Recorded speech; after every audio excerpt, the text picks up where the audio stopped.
हमने शहर को दी एक नई पहचान, हम हैं सिंघानिया बिल्डकॉन। बीजापुर से बड़ी खबर है। धर्माराम कैंप पर नक्सलियों ने फायरिंग की है। कैंप पर 5 से 6 बीजीएल दागे जाने की सूचना मिल रही है। बड़ी खबर, करीब 15-20 मिनट तक दोनों तरफ से गोलियां चली है। करीब 15 से 20 मिनट तक दोनों तरफ से गोलियां चली है। इस बीच बड़ी अहम खबर बीजापुर से है। बीजापुर एसपी कमलोचन कश्यप ने इस बात की पुष्टि भी कर दी है। पामेड़ थाना क्षेत्र का यह मामला है। धर्माराम कैंप पर नक्सलियों ने फायरिंग की है। के संतोष इस वक्त हमारे साथ फोन लाइन पर जुड़े हैं। के संतोष, अभी क्या अपडेट है? जी, बीजापुर जिले के पामेड़ थाना है, जो बीजापुर जिले की और छत्तीसगढ़ राज्य की सीमावर्ती जो पामेड़ थाना क्षेत्र है, जहां पर धर्माराम कैंप पे नक्सलियों ने एक बीजीएल दागने की एक प्रयास किया, जिससे वो कैंप के बाहर गिरने की सूचना है इस वक्त। और बीजापुर एसपी से हमने बात की तो 10 से 15-20 मिनट तक गोलीबारी भी चली है, जिसमें 5 से 6 बीजीएल दागा गया, जिसमें कोई नुकसान नहीं हुआ है। क्या अभी भी दोनों तरफ से फायरिंग हो रही है, रुक गई है? नहीं, इस वक्त तो कोई फायरिंग की खबर नहीं है, सब रुक गया है। एसपी ने बताया कि जो जीबीएल दागने के बाद अभी तक सब शांत का माहौल है और कड़ी सुरक्षा का व्यवस्था की गई है। और क्या कोई खबर है इसके अलावा अतिरिक्त?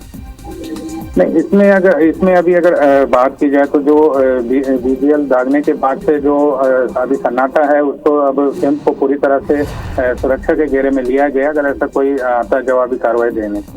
ये पामेड़ के कहां पर ये पूरा मामला हुआ? ये बीजापुर जिले के पामेड़ थाना के धर्माराम कैंप है, जहां पर नक्सलियों ने बीजीएल दागे हैं। सबसे पहले 6 बीजीएल दागे हैं, जो कैंप के बाहर गिरा हुआ है, और 15 से 20 मिनट तक उसमें दोनों के बीच फायरिंग भी हुई है, मुठभेड़ भी हुआ है, लेकिन कोई हताहत नहीं है। और रात्रि का मामला होने के चक्कर में और बीजीएल दागने के चक्कर में सुरक्षा बल को भी तैनात किया गया है। ये कितने बजे की घटना है? ये अभी कुछ देर पहले की घटना। और लोकल पुलिस इस पर क्या कह रही है? आपसे क्या बताया उन्होंने? एसपी सर ने, एसपी जो कमलोचन कश्यप है बीजापुर के, उन्होंने 5 से 6 बीजीएल दागा गया है और जो कैंप के बाहर गया है और सभी सुरक्षित हैं और सुरक्षा बल भी तैनात किया गया है। और कोई खबर? सभी सुरक्षित हैं, सेफ हैं? जी, सभी सुरक्षित हैं इस वक्त। किसी के घायल होने की भी कोई खबर नहीं है? नहीं, कोई हताहत नहीं है, सब सुरक्षित हैं। कैंप को भी सुरक्षित रखा गया है। किस उद्देश्य से ये किया? पुलिस का क्या कहना है इस बारे में? नहीं, अभी इसको अगर देखा जाए तो लगातार नक्सली बीजापुर जिले को अगर टारगेट देखा जाए तो कुछ दिनों से हावी हुए हैं और लगातार घटनाएं भी कर रहे हैं। अभी कुछ दिन पहले बीजापुर जिला मुख्यालय से 13 किलोमीटर दूर पर मिनगाचल नदी में 7 वाहनों को आग के हवाले किया। फिर इस तरह पर कई घटनाएं की हैं जो इस साथ में अभी भी इसमें देखा है तो ये धर्माराम के जो कैंप है उसमें 6 जीबीएल दागना, मतलब कैंप को अटैक करने का प्रयास किया गया, लेकिन वो अटैक करने से वो बच पाया। सुरक्षा बल की कड़ी सुरक्षा की गई है। चलिए, इस बीच एक बड़ी खबर है। आपको बता दें कि धर्माराम कैंप पर फायरिंग हुई है। नक्सलियों ने यह फायरिंग की है धर्माराम कैंप पर 5 से 6 बीजीएल दागे जाने की सूचना है। हालांकि हमारे संवाददाता ये स्पष्ट कर रहे हैं कि फिलहाल किसी के घायल होने की कोई खबर नहीं। करीब 15 से 20 मिनट तक दोनों तरफ से गोली चली है। बीजापुर के एसपी ने इस बात की पुष्टि की है। उन्होंने IBC 24 के संवाददाता को यह बताया है। ये पामेड़ थाना क्षेत्र का मामला है। अब से थोड़ी देर पहले का ही ये मामला, जैसा कि हमारे संवाददाता बता रहे हैं। जगदलपुर के हमारे संवाददाता नरेश इस वक्त हमारे साथ फोन लाइन पर जुड़े हैं। नरेश, क्या खबर है? देखिए, फायरिंग अभी फिलहाल रुकी हुई है, लेकिन 5 से 6 जो बीजीएल होते हैं जो नक्सली इस्तेमाल कर रहे हैं स्थानीय स्तर पर रॉकेट लॉन्चर की तरह, इनका इस्तेमाल नक्सलियों ने किया है। किसी के घायल होने की जानकारी नहीं मिली है, पर अक्सर ये होता है कि रुक रुक कर जब थाने पर नक्सली हमले करते हैं तो रुक रुक कर कई बार इस तरह के घटनाएं होती हैं, और इसी वजह से अभी फायरिंग चल रही है रुक रुक के, ऐसी जानकारी मिल रही है।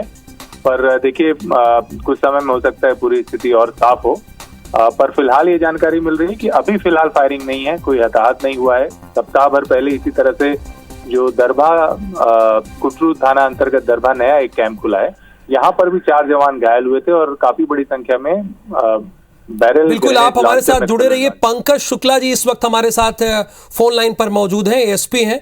पंकज जी, अभी वहां क्या स्थिति है? देखिए, अभी स्थिति सामान्य है। लगभग 1 घंटा पहले सीआरपीएफ और कोबरा की टीम गश्त सर्चिंग के लिए एरिया में निकली थी। इस दौरान नक्सलियों के साथ उनकी फायरिंग, एक्सचेंज ऑफ फायर हुआ है। किसी तरह का कोई नुकसान नहीं है, कोई घायल नहीं है। अभी तो फायरिंग बंद हो चुकी है पूरी तरह से। ये कब हुआ? ये लगभग 1 घंटा पहले। तकरीबन दोनों तरफ से फायरिंग हुई है 15-20 मिनट। क्या कह रहे हैं आप? 15-20 मिनट दोनों से फायरिंग हुई है। नक्सलियों के द्वारा कुछ बीजीएल भी दागे गए थे। इसके अलावा फायरिंग भी हुई है और दोनों की तरफ से एक्सचेंज ऑफ फायर हुआ है। क्या बीजीएल भी दागे जाने की खबर है? हाँ जी। कैंप में नक्सलियों की तरफ से? नहीं, पार्टी निकली थी एम्बुश और एरिया डिमोनेशन की कार्रवाई के लिए। इस दौरान हुआ है, कैंप के पास ही हुआ है, एकदम नजदीक ही हुआ है। शुक्ला जी, ये आसपास का इलाका रिहायशी तो नहीं है यहाँ से कुछ दूरी पर? नहीं, वहाँ कोई रिहायशी इलाका नहीं। नदी के किनारे एक कैंप है हमारा, वहाँ से पार्टी निकली हुई थी। सब कुछ अंडर कंट्रोल है? हाँ जी, परिस्थिति सामान्य है। बहुत शुक्रिया इस पूरी जानकारी के लिए। डॉक्टर पंकज शुक्ला एएसपी हैं बीजापुर के। उन्होंने IBC 24 को एक्सक्लूसिव तौर पर यह जानकारी दी है कि उन्होंने कहा कि अब से 1 घंटे पहले का ये मामला है। बीजीएल भी दागे गए। उन्होंने इस बात की पुष्टि की है। तकरीबन 15 से 20 मिनट तक दोनों तरफ से फायरिंग हुई है। उन्होंने इस बात की पुष्टि की है और अभी सब अंडर कंट्रोल में है, ऐसा उन्होंने सूचित किया। ये पामेड़ थाना क्षेत्र के पास हुआ। और नरेश लगातार हमारे साथ फोन लाइन पर मौजूद है। नरेश, अभी एएसपी बता रहे हैं कि सब कुछ अंडर कंट्रोल में और फायरिंग नहीं हो रही है। जी हाँ, देखिए, जिस तरह से वो बता रहे हैं कैंप के बिल्कुल नजदीक हुआ है, तो ऐसा लगता है कि जो एरिया डोमिनेशन पार्टी वापस लौट रही होगी उसको निशाना बनाने की कोशिश की गई है। और आप देखिए, इसी तरह की घटना अभी कुछ दिनों पहले ही दरभा, जो कि कुटरू थाना क्षेत्र के अंतर्गत नई आउटपोस्ट है, यहाँ पर हुआ था। और यहाँ भी एक तरह से कई ग्रेनेड जो है इस तरह से दागे गए थे। और सुकमा में भी एनकाउंटर के बाद एक काफी बड़ी मात्रा में ये ग्रेनेड बरामद किए गए हैं। इससे पता चलता है कि बड़ी तादाद में नक्सली इन लोकल जो ग्रेनेड बना रहे हैं वो उनका इस्तेमाल कैंपों को नुकसान पहुंचाने के लिए कर रहे हैं। तो एक तरह से ये मिला जुला दिख रहा है, क्योंकि कैंपों को लेकर विरोध भी हो रहा है। लंबे समय से कैंप हटाने की मांग भी नक्सलियों की तरफ से की जा रही है। तो उसको ज्यादा उस पर ज्यादा एक तरह से राजनीतिक तौर पर समर्थन हासिल करने के लिए ये हमले नक्सली कैंपों में या कैंपों के नजदीक निकल रही पार्टियों पर कर रहे हैं। यानी नरेश, पूरी प्लानिंग के साथ ये किया गया है? बिल्कुल। देखिए, अगर वो इस तरह से लॉन्चर लेकर, रॉकेट लॉन्चर लेकर के पहुंच रहे हैं वहाँ, तो ये पूरी प्लानिंग के तहत किया गया है। और ये इलाका वैसे धर्माराम थोड़ा मुश्किल इलाका है, नक्सलियों का पकड़ का इलाका है। तो यहाँ पर अक्सर इस तरह की घटनाएं होने की आशंका हमेशा ही बनी रहती है।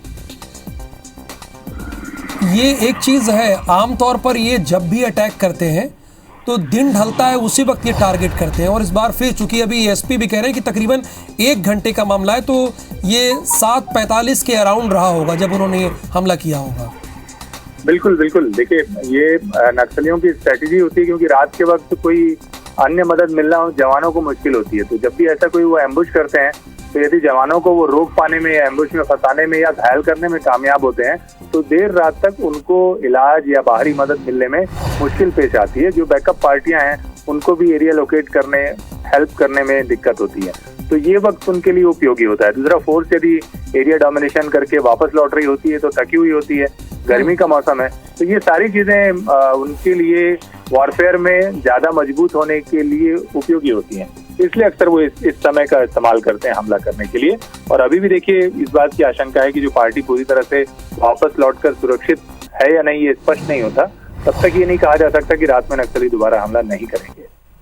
बिल्कुल, यहाँ पर हमारे संवाददाता ये साफ तौर पर कह रहे हैं कि ये इसीलिए इस टाइम को चुनते हैं क्योंकि उस इलाके से वो भली भांति परिचित होते हैं। और यहाँ पर जो जवान हैं वो गश्त करके या ड्यूटी करके अपने वापस आ रहे होते हैं। तो यही वजह है कि ये टारगेट करने का। और सबसे बड़ी बात ये है कि इन्होंने हमला किया है और नक्सलियों ने सुरक्षा बलों पर 5 से 6 बीजीएल दागे हैं। जो अभी जानकारी मिल रही, करीब 15 से 20 मिनट तक दोनों तरफ से फायरिंग हुई है। ये भी ध्यान दीजिएगा। अभी हालांकि सब कुछ अंडर कंट्रोल है। इस बात की जानकारी खुद एएसपी बीजापुर के एएसपी ने सबसे पहले IBC 24 से ये जानकारी साझा की है। उन्होंने ये साफ तौर पर बताया है कि अभी स्थिति अंडर कंट्रोल में है, अभी किसी के घायल होने की कोई खबर नहीं, ये भी उन्होंने इस बात की पुष्टि की है। और साथ ही साथ उन्होंने कहा कि तकरीबन 15 से 20 मिनट तक दोनों तरफ से फायरिंग हुई है, ये भी उन्होंने जानकारी दी है। उन्होंने ये भी बताया है, इस बात की भी पुष्टि की है कि BGL भी दागे गए हैं। और उन्होंने कहा कि अब से थोड़ी देर पहले यानी तकरीबन 1 घंटे के पहले का मामला है। और उन्होंने ये भी क्लियर ही कर दिया कि आसपास कोई रिहायशी इलाका वहां पर नहीं है 1-2 किलोमीटर तक। उन्होंने ये भी बताया है धर्माराम कैंप के पास नक्सलियों ने फायरिंग की है। नक्सलियों ने अब से 1 घंटे पहले फायरिंग की है। नक्सलियों ने सुरक्षा बलों पर 5 से 6 BGL दागे हैं हमारे सुरक्षा बलों पर।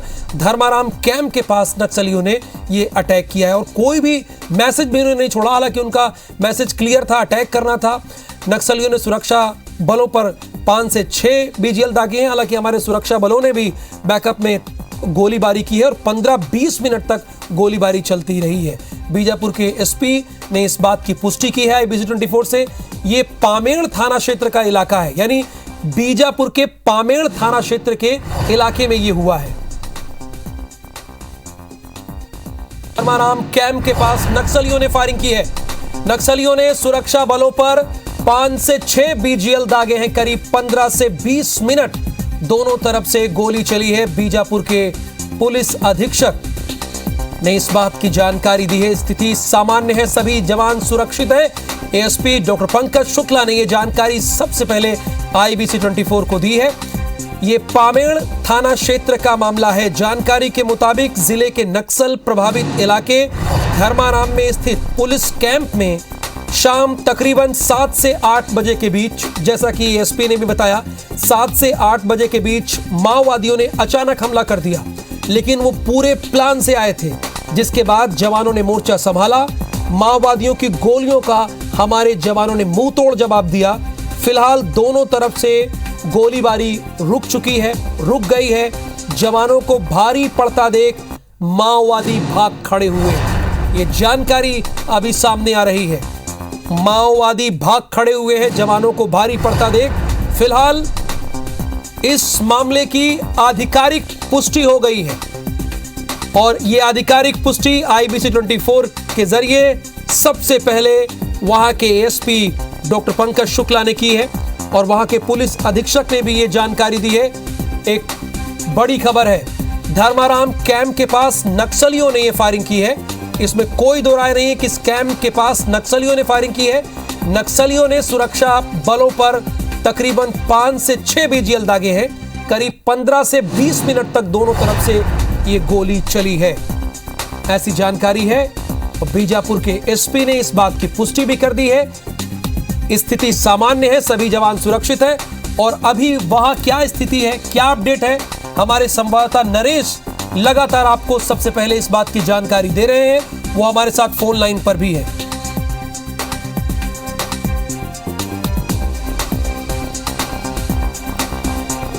चलिए उनसे बातचीत करेंगे। फिलहाल स्थिति सामान्य है, सभी जवान सुरक्षित हैं। बीजापुर में धर्माराम कैंप के पास नक्सलियों ने फायरिंग की थी। हालांकि जवानों को भारी पड़ता देख वहां से नक्सली भाग खड़े हुए हैं। इस बात की पुष्टि IBC 24 पर सबसे पहले डॉक्टर पंकज शुक्ला, जो कि एएसपी हैं, उन्होंने खुद बताया है फोन के जरिए। छत्तीसगढ़ के बीजापुर जिले में एक पुलिस कैंप पर नक्सलियों ने हमला किया है। बताया जा रहा है कि नक्सलियों ने कैंप पर कई BGL बैरल ग्रेनेड लॉन्चर यानी दागे हैं।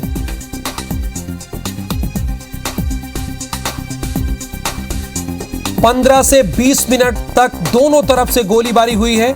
हालांकि इस मुठभेड़ में किसी के हताहत होने की कोई खबर नहीं है। ये पामेड़ थाना क्षेत्र का मामला है।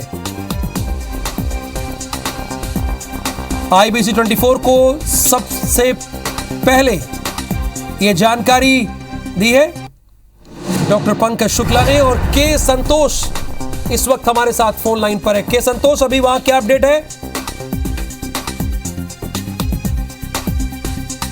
जो तेलंगाना से जुड़ा हुआ रहता है, यहाँ पर अगर किसी रसद या किसी चीज की या आवागमन की जाना हो तो यहाँ तेलंगाना से होकर के पामेड़ थाना आना जाना पड़ता है, जहाँ धर्माराम कैंप है पामेड़ थाना के जो क्षेत्र में। वहाँ पर नक्सलियों ने लगभग 8 से 9 बजे के बीच में जीबीएल दागे, उसके बाद फायरिंग की थी कैंप पर, लेकिन जवाबी कार्रवाई के बाद नक्सली वहाँ से भाग खड़े हुए और जीबीएल जो नक्सलियों को दागा गया वो कैंप के बाहर मिला। जो सुरक्षा कर्मी ऑपरेशन करके गश्त करके लौट रहे थे, उन पर एक निशाना बना करके दागा था। बिल्कुल, आप बने रहिए हमारे साथ। नरेश मिश्रा इस वक्त हमारे साथ लाइव जुड़े हुए हैं। नरेश, वहां पर स्थिति अभी के संतोष हमारे साथ फोन लाइन पर है, वो कह रहे हैं कि ये स्थिति सामान्य है, नक्सलियों को भागना पड़ा चूंकि हमारे जवान भारी पड़ते हुए दिखाई दे रहे थे। क्या अपडेट, क्या जानकारी, वो बताइए आप। देखिए, फिलहाल तो गोलीबारी रुक गई है, लेकिन अहम बात यह है कि धर्माराम जो कैंप है यहाँ बीजीएल दागे गए हैं। तो अभी ये अपडेट आना बाकी है कि कैंप में ज्यादा कितने लोगों को नुकसान हुआ है, क्योंकि काफी बड़ी संख्या में बीजीएल दागे गए हैं। 5 से 6 बीजीएल दागे जाने की पुष्टि तो हुई है, लेकिन कुल कितने बीजीएल दागे गए हैं इसके मामले में अभी और अपडेट आने बाकी है। आपने देखा था कि जो कुटरू जो थाना क्षेत्र है, इसके अंतर्गत जो दरबा कैंप है, यहाँ पर भी इसी तरह से बीजीएल दागे थे नक्सलियों ने। एक तरह का देसी रॉकेट लॉन्चर है नक्सलियों का ये, और पिछले कुछ समय से कैंपों में इसका भारी इस्तेमाल कर रहे हैं नक्सली, जिससे जवानों को नुकसान भी उठाना पड़ रहा है। तो ये एक नया प्रयोग है और इसके जरिए जवान जो सुरक्षित कैंप तैयार किए गए हैं, बहुत समय से कैंपों को नक्सली नुकसान नहीं पहुंचा पा रहे हैं, तो ये कोशिश नक्सलियों की तरफ से की गई है। और धर्माराम की तरह करीब 1 दर्जन ऐसे नए कैंप हैं जो खोले गए हैं इन इलाकों में, जहां पर आसानी से रात के वक्त में किसी तरह की कोई मदद पहुंचाना पुलिस के लिए चुनौतीपूर्ण होता है। तो ऐसे कैंपों को नक्सली हमला करके जो गर्मियों के दौरान जो ऑपरेशंस होते हैं, उनको एक तरह से दबाव में लाने की कोशिश कर रहे हैं। फिलहाल तो यही लगता है, क्योंकि अगर ज्यादा तैयारी से आए होते नक्सली तो रात भर ये फायरिंग गोलीबारी चल रही होती। ये नरेश, क्या यहाँ पर कई कैंप हैं और किस कैंप पर अटैक हुआ है, पुलिस कैंप पर, ये भी जरा क्लियर कीजिए आप। जी हाँ, देखिए, पामेड़ जो थाना क्षेत्र है उसके अंतर्गत ये धर्माराम कैंप है, और क्योंकि काफी समय से जो पामेड़ का जो क्षेत्र है वो उस इलाके में पहुंचने में काफी मुश्किल होती है। बीजापुर जिले से अगर पामेड़ जाना होता है तो तेलंगाना से होकर जाना होता है, और ये नक्सलियों का काफी मजबूत पकड़ का इलाका है। और अगर आपको ध्यान हो तो पिछले साल अप्रैल में ही जो बड़ी घटना हुई थी टेकलगुड़ा की, ये इसी जगह पर हुई थी। और इसी वजह से इस इलाके में चाहे सिलगेर का कैंप हो, धर्माराम का कैंप हो, ये पूरा जो नक्सलियों का दक्षिणी डिवीजन है उसका कोर इलाका है। और यहाँ पर अभी भी बहुत बड़ा ऐसा इलाका है जहां पर कैंप के अलावा जो सरकारी मशीनरी है, चाहे आंगनबाड़ी हो, स्कूल हो, ये चीजें नियमित तौर पर संचालित नहीं है। तो नक्सलियों का डोमिनेटेड एरिया है, वहां उनकी जनताना सरकार चलती है। तो ऐसे में इन कैंपों के जरिए ऑपरेशन करना पुलिस के लिए हमेशा ही चुनौतीपूर्ण और मुश्किल होता है। और अगर धर्माराम कैंप को नक्सलियों ने निशाना बनाया है तो आप ये मानकर चलिए कि नक्सली निश्चित तौर पर उस इलाके में फोर्सेस के ऑपरेशंस पर लगाम लगाने की कोशिश में है, दबाव बनाने की कोशिश में, इसलिए ये हमला किया गया है। हालांकि देर रात पर अक्सर ऐसे जो हमले होते हैं उसमें कई बार ये देखा गया है कि लौटकर नक्सली दोबारा तैयारी के साथ हमले करते हैं। लेकिन जैसा कि पुलिस अधिकारी बता रहे थे बीजापुर के कि जवाबी कार्रवाई सशक्त तौर पर की गई है, और ऐसे में नक्सलियों को नुकसान होने की भी आशंका है, जिसके बारे में हो सकता है सुबह जब उस इलाके में गश्त करे फोर्स या सर्चिंग करे तो शायद असल तस्वीर सामने आए। पर फिलहाल ये देखने में समझ में आ रहा है कि ये जो धर्माराम का एरिया है ये पामेड़ क्षेत्र थाना अंतर्गत है, और इस इलाके में सड़कों के निर्माण के साथ साथ बड़े ऑपरेशन संचालित करने के लिए एक के बाद एक कई कैंप खोले जा रहे हैं। सरकार की ये योजना है कि सिलगेर से बासागुड़ा रोड बनाने के साथ साथ पामेड़ को भी बासागुड़ा से सीधी तौर पर खोल दिया जाए। तो उसके लिए भी ये स्ट्रेटेजिक तौर पर ये कैंप काफी महत्वपूर्ण है। तकरीबन ये 7 से 8 बजे के बीच हुआ है ये हमला। तो अब तक आपकी किससे किससे बात हुई, क्या जानकारी हुई, वो भी आप हमारे दर्शकों को बताइए कि किससे किससे अब तक बात हुई है आपकी। देखिए, अभी तक तो केवल पुलिस अधिकारियों से ही बातचीत हुई है और उन्होंने ये पुष्टि की है कि घटना हुई है, लेकिन ये अपडेट अभी फिलहाल नहीं आई है कि इसमें कितने लोग घायल हुए हैं। अधिकारियों का आरंभिक तौर पर यही कहना था कि कोई भी घायल नहीं हुआ है, और अभी फिलहाल फायरिंग भी रुक गई है। और पुलिस फोर्स ने जवाबी कार्रवाई भी की है। गोलीबारी दोनों तरफ से हुई है, करीब 1 घंटे तक रुक रुक कर गोलीबारी होती रही, लेकिन किसी के हताहत होने की जानकारी या आधिकारिक पुष्टि हुई नहीं है। लेकिन आपको बता दें कि ये पहुंचविहीन इलाका है, यहाँ पर संचार सुविधाएं आमतौर पर उपलब्ध नहीं होती, तो जमीन पर जो असल हालात हैं उनकी अपडेट आने में कई बार वक्त लगता है। और खासकर यदि रात का वक्त होता है तो उसमें, क्योंकि वहां पर पुलिस फोर्स को भी बैकअप पहुंचाने में या जो घायल होते जवान उनको निकालने में मुश्किलें पेश आती हैं, तो ऐसे में कई बार अपडेट विलंब से आता है। पर हम अपने दर्शकों के लिए पूरी कोशिश कर रहे हैं कि जो स्थितियां उसकी अपडेट दे सकें। आधिकारिक तौर पर फिलहाल ये पुष्टि पुलिस अधिकारियों ने की है कि गोलीबारी थम चुकी है। 1 घंटे नक्सलियों ने गोलीबारी की और प्रमुख रूप से कैंप पर कई बीजीएल दागे गए, जो इस इलाके में ये तीसरा ऐसा घटनाक्रम देखने में आया है, जिसमें हाल ही में 4 जवान बीजीएल में दरभा, जो कि कुटरू बीजापुर का है, वहां पर उस कैंप में भी इसी तरह से बीजीएल दागकर जवानों को नुकसान पहुंचाया था। तो आप देखें अगर, तो अहम बात यह है देखने वाली कि ये कैंपों पर स्ट्रेटेजिक दबाव बनाने की कोशिश नक्सलियों की है, क्योंकि बहुत समय से कैंपों पर नक्सली टारगेट नहीं कर पा रहे थे, उनको अटैक नहीं कर पा रहे थे। और नक्सलियों की कोशिश होती है कि कैंप पर हमले किए जाएं, ताकि जो जवानों के हथियार या दूसरी रसद है वो हासिल की जा सके और फोर्स का मनोबल तोड़ा जा सके। बहुत शुक्रिया इस पूरी जानकारी के लिए। भले ही आप कह रहे हैं कि अपडेट आने में देरी लगता है, लेकिन आप लोगों ने सबसे पहले ये जानकारी दी, आपने भी, के संतोष ने भी, और खुद एएसपी IBC 24 के साथ जुड़े और उन्होंने वहां की स्थिति के बारे में बताया।